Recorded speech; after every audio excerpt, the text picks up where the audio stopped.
Present Tollywood లో తమన్ అనిరుద్ పేర్లే ఎక్కువ వినిపిస్తున్నాయి. రీసెంట్ గా మీసాల పిల్ల చిక్రీ సాంగ్ ట్రెండ్ అవుతుండటంతో రెహమాన్ బీమ్స్ కూడా జనాల నోట్లో నాంతున్నారు.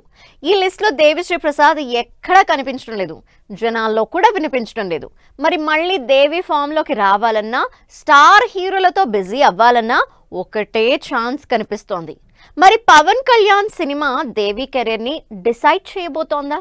సోషల్ మీడియాలో ఎక్కడ చూసినా చిరంజీవి మీసాల పిల్ల, రామ్ చరణ్ చికిరి సాంగ్ కే వైబ్ అవుతున్నారు జనాలు.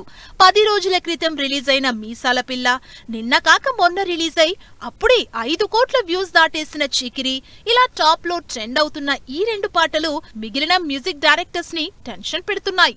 వాళ్ళలో దేవిశ్రీ ప్రసాద్ కే ఆ ప్రెజర్ ఎక్కువ ఉందంటూ చర్చ జరుగుతోంది సోషల్ మీడియాలో. చిరంజీవి, చరణ్ పాటలు సూపర్ హిట్ అయ్యాయి, ఇక నెక్స్ట్ పవన్ కళ్యాణ్ పాటే రావాలి అంటూ ఓ అభిమాని పెట్టిన పోస్ట్ కి డైరెక్టర్ హరీష్ శంకర్ రిప్లై ఇచ్చారు. ఆ పని మీదే ఉన్నాం, మీ ఎక్స్పెక్టేషన్స్ ఏమాత్రం తగ్గించుకోవద్దంటూ ఫ్యాన్స్ కి ఫుల్ హైప్ ఇచ్చే రిప్లై ఇచ్చారు హరీష్ శంకర్. దీంతో మరోసారి గబ్బర్ సింగ్ మ్యూజిక్ ని మెమరైజ్ చేసుకున్నారు అభిమానులు. అప్పట్లో హరీష్ శంకర్, పవన్ కళ్యాణ్, దేవిశ్రీ ప్రసాద్ కాంబినేషన్ లో వచ్చిన గబ్బర్ సింగ్ పాటలు ఇప్పటికీ బ్లాక్ బస్టర్ హిట్లే.